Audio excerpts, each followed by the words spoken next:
प्यारे विद्यार्थियों, सुप्रभात। आज हम अध्याय 3 वैद्युत रसायन की टॉपिक नंबर 3 नेस्ट समीकरण पर चर्चा करेंगे और आप इसे ध्यान से समझेंगे। प्रिय छात्रों, प्रिय विद्यार्थियों, नेस्ट समीकरण क्या है? इंट्रोडक्शन। तो इसमें जो नेस्ट समीकरण, नेस्ट एक वैज्ञानिक है और उन्होंने एक समीकरण दिया। क्यों दिया? इलेक्ट्रोड विभव के मापन का। और उनकी थीम थी, उनकी सोच थी कि किसी इलेक्ट्रोड के लिए किसी भी सांद्रता पर इलेक्ट्रोड विभव ज्ञात करने के लिए उन्होंने ये समीकरण दिया। तो इसे हम लिखित में समझेंगे, लिखने के साथ साथ समझेंगे। नेस्ट क्या थे? एक वैज्ञानिक थे। नेस्ट ने एक अभिक्रिया, उन्होंने एक सामान्य अभिक्रिया ली। Metal N positive plus Ne tends to metal solid. तो इस अभिक्रिया के लिए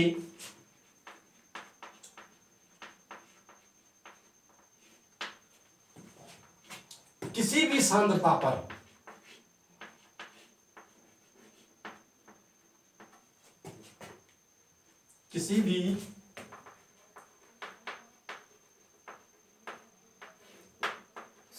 पर मानक हाइड्रोजन इलेक्ट्रोड के सापेक्ष, किस इलेक्ट्रोड का विभव मापते हैं? मानक हाइड्रोजन इलेक्ट्रोड के साथ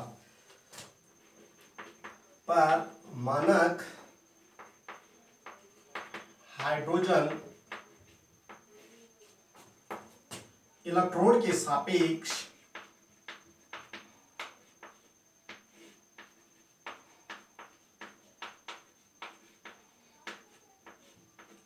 किसी भी सांद्रता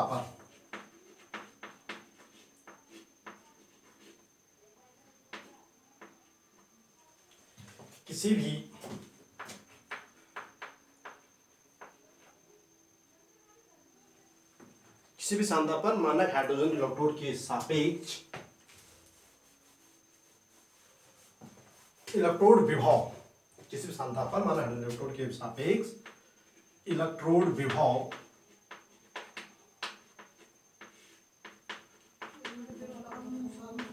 के निर्धारण के लिए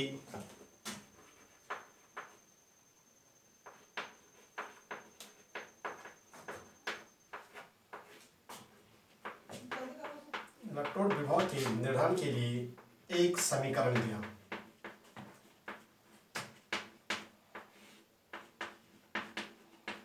जिसे नेस्ट समीकरण कहते हैं।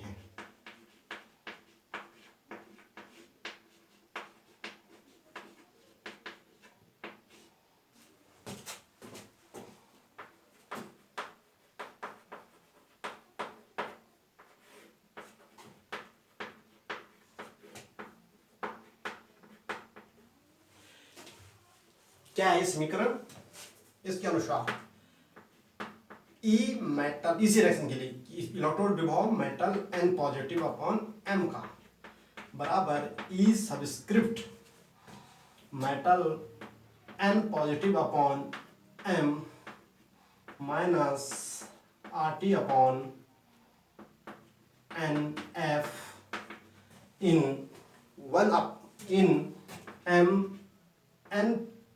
M सॉलिड का concentration upon metal N positive का कंसंट्रेशन। अतः उन्होंने कहा कि ई सबस्क्रिप्ट, उन्होंने कहा कि किसी भी इलेक्ट्रोड का, यानी सामान्य इलेक्ट्रोड कोई भी धातु है, उसके इलेक्ट्रोड का जो विभव होगा वो उसकी मानक इलेक्ट्रोड विभव माइनस RT अपॉन NF इन metal solid upon metal N positive के बराबर होगा। ये आपको याद रखना है। ये आपने एक बार याद रख लिया। इस रिएक्शन के लिए वाला होता है निर्णय समीकरण।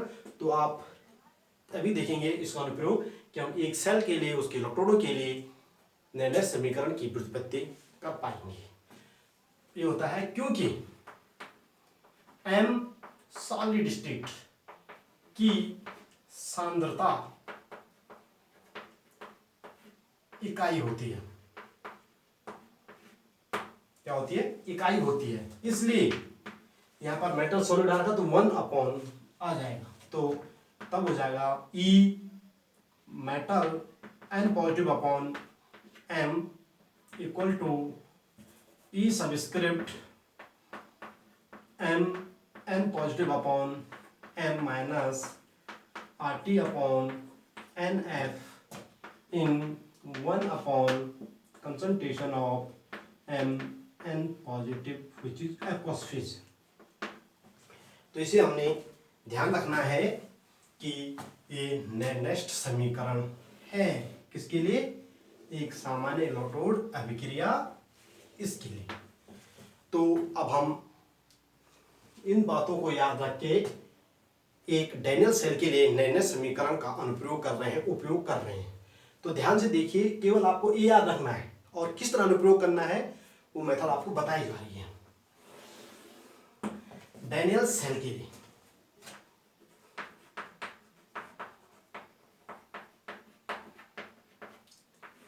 हमने पहले भी कहा है कि किसी भी सांद्रता पर, सांद्रता कोई भी हो वैद्युत अपघट्य की जिसमें उसका इलेक्ट्रोड डूबा हो, तो डैनियल सेल में जिंक व कॉपर इलेक्ट्रोड होते हैं। तो जिंक व कॉपर डबल पॉजिटिव आयनों की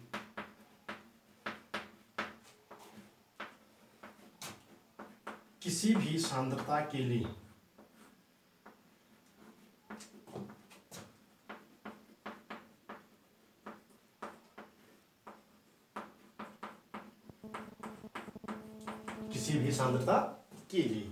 तो जिंक और कॉपर युक्त डैनियल सेल जो है उसमें हम आपको ये समझा दें, पहले भी समझा रखा आपको कि एनोड और कैथोड होते हैं। हम एक तरफ एनोड को रखते हैं, एक तरफ कैथोड रखते हैं। पहले कैथोड कहेंगे किसे, एनोड किसे कहेंगे? एनोड वह इलेक्ट्रोड होता है जिस पर ऑक्सीडेशन होता है, और ऑक्सीडेशन क्या है? इलेक्ट्रॉन त्यागने की क्रिया है। तो यहां पर जिंक और कॉपर में से जिंक ज्यादा एक्टिव है, जिंक इलेक्ट्रॉन देगा और कॉपर इलेक्ट्रॉन लेगा। तो जिंक पर ऑक्सीकरण होने के कारण जिंक एनोड का काम करेगा। तो इसमें कौन सी रिएक्शन होगी? Zn tends to Zn double positive plus 2e, और इस को जब हम मानक हाइड्रोजन इलेक्ट्रोड के साथ जोड़कर एक सेल बनाएंगे तो जिंक का इलेक्ट्रोड विभव हम नाप सकते हैं। और कैसे नापेंगे? E यहां लिख देंगे हम Zn डबल पॉजिटिव। यहां पर E मेटल कौन आ गया? जिंक का आ गया, बस ये ध्यान देना हमने।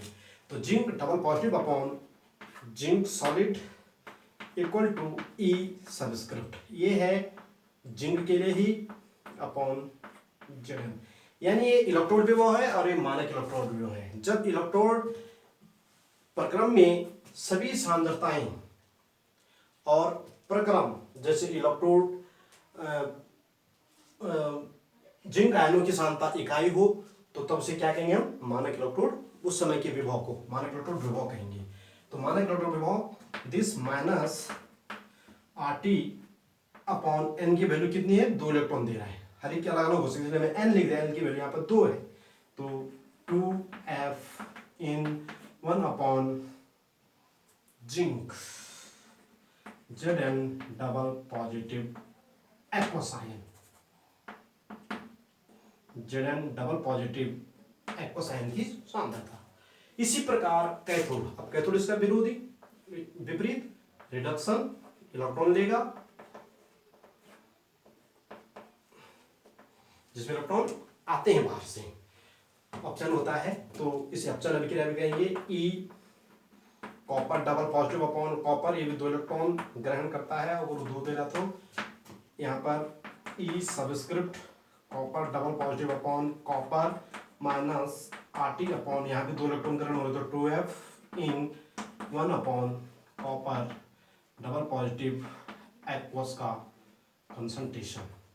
यदि हम यहाँ पर इस सामान्य अभिक्रिया जो नेरेस्ट इक्वेशन दिया है उसके लिए उसे समीकरण 1 मान लेते हैं, तो एनोड के लिए नेरेस्ट समीकरण का समीकरण 2 हो जाएगा और कैथोड के लिए नैनस्ट समीकरण का समीकरण 3 हो जाएगा।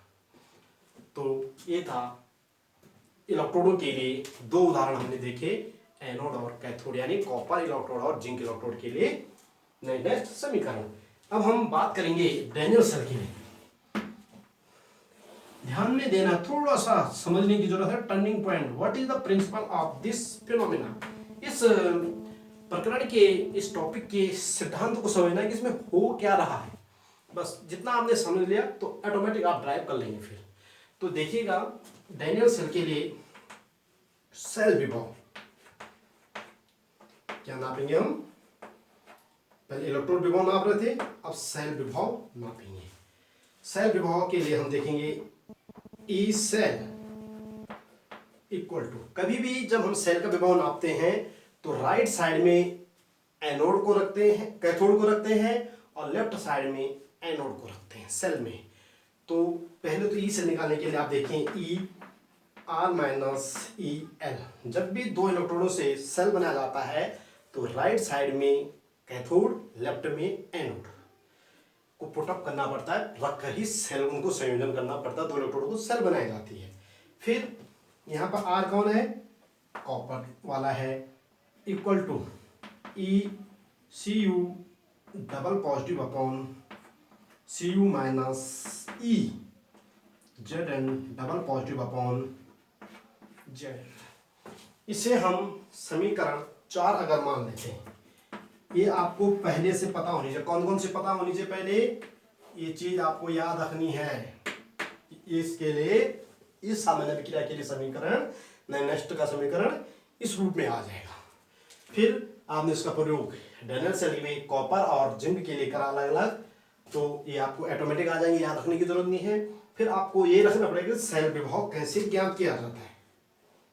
सेल विभव कैसे ज्ञात किया जाता है, तो सेल विभव ज्ञात करने का तरीका है E R minus E L which is equal to E copper double positive upon copper minus zinc E zinc double positive upon zinc. This is equation 4। अब हम इसी से ड्राइव कर लेंगे। फिर इस समीकरण में, समीकरण 4 में ई कॉपर और कॉपर का इलेक्ट्रोड विभव और जिंक का इलेक्ट्रोड विभव क्या है, ये रहे हैं। कॉपर का इलेक्ट्रोड विभव ये हो गया, जिंक का इलेक्ट्रोड विभव इसके बराबर है। तो इनकी जगह हम इन वैल्यूज को रख देंगे।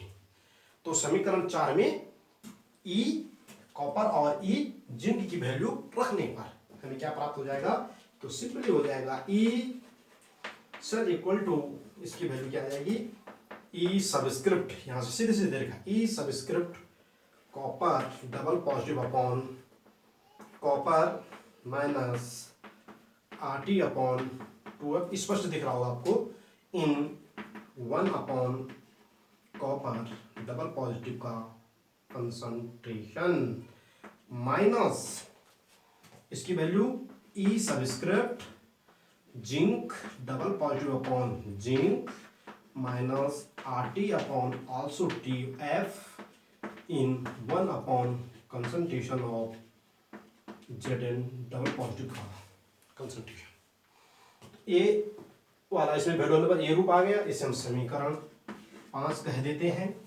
अब हम इसको और सरल कर सकते हैं, कैसे, इन वैल्यूज को एक तरफ लाने का, इस और एक जैसी वैल्यूज को हम कोशिश करते हैं एक तरफ लाने की। तो ई सेल आ जाएगा हमारा E copper double positive upon copper subscript minus E subscript zinc double positive upon zinc minus R T upon 2f, दोनों में कॉमन है। ये चीज पहले यहां से, और ये माइनस वाली, ये प्लस वाली है, ये माइनस वाली इधर ले आए, फिर minus R T upon 2f in 1 upon copper double positive का कंसंट्रेशन माइनस, ये दोनों कॉमन आ गए, ये are T upon 2f, are T upon 2f, minus plus है, ये माइनस है, ये माइनस माइनस का प्लस हो गया, इसलिए कॉमन आ गया। फिर minus in concentration of 1 upon Z N double positive का कंसंट्रेशन, या concentration of N double positive zinc double positive. ये समीकरण 6 कहलाएगा। और इसे हम और सरल कर सकते हैं अभी भी। क्यों? क्योंकि ई सेल बराबर electrode potential of cathode minus electrode potential of anode. इसी प्रकार ई एनोड और ई कैथोड के मानक इलेक्ट्रोड विभव को हम ई सेल का मानक इलेक्ट्रोड विभव कर सकते हैं। तो हम कहेंगे E cell equal to E subscript cell minus RT upon 2F in. अब थोड़ा यहाँ से ध्यान देने की बात है, केवल यहाँ पर अब यहाँ तो कॉमन आ गया, इस वैल्यू को हम माइनस को नीचे ला सकते हैं इसके।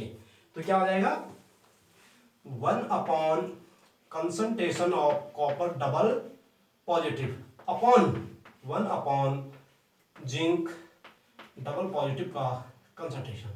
कभी भी भिन्न में भिन्न का भाग नहीं जाता, इसलिए हम गुणा में बदल देते इसे। तो गुणा में बदलने के लिए ये क्या हो जाएगी, नीचे वाली जो भिन्न है वो उल्टी हो जाएगी। कैसे? Zn डबल पॉजिटिव अपॉन का कंसंट्रेशन अपॉन 1, फिर this into 1 into this equal to this और this into 1 equal to this. तो सीधे सीधे हम फिर क्या कर लेंगे, जिंक को यहाँ ले आएंगे। तो concentration of zinc double positive ions upon concentration of copper double positive ion. और यही हमारा डैनियल सेल के लिए एक नेक्स्ट समीकरण हो जाएगा, और ये हो जाएगा समीकरण नंबर 7। तो प्यारे विद्यार्थियों, इस टॉपिक को समझने के लिए वीडियो को ध्यान से देखिए, बार बार देखिए। समझ में नहीं आती है तो हमें कॉल कीजिए, हम आपको मोबाइल से या वीडियो कॉल से भी समझा सकेंगे। और यदि देखने वाले सभी लोगों को ये वीडियो पसंद आती है, समझ में आता टॉपिक्स और पसंद आती है, तो इसे लाइक और सब्सक्राइब जरूर करें, ताकि मैं आपके लिए आगे भी और अच्छी वीडियो बनाऊंगा। इसके 2 पार्ट और हैं अभी, निर्णय समीकरण से साम्य स्थिरांक और समीकरण की गिब्स ऊर्जा। तो क्योंकि वीडियो बहुत लंबी हो रही है, इसके बाद हम रेगुलर दूसरी वीडियो सेपरेटली आपके लिए तैयार कर रहे हैं और भेज रहे हैं। Thank you students.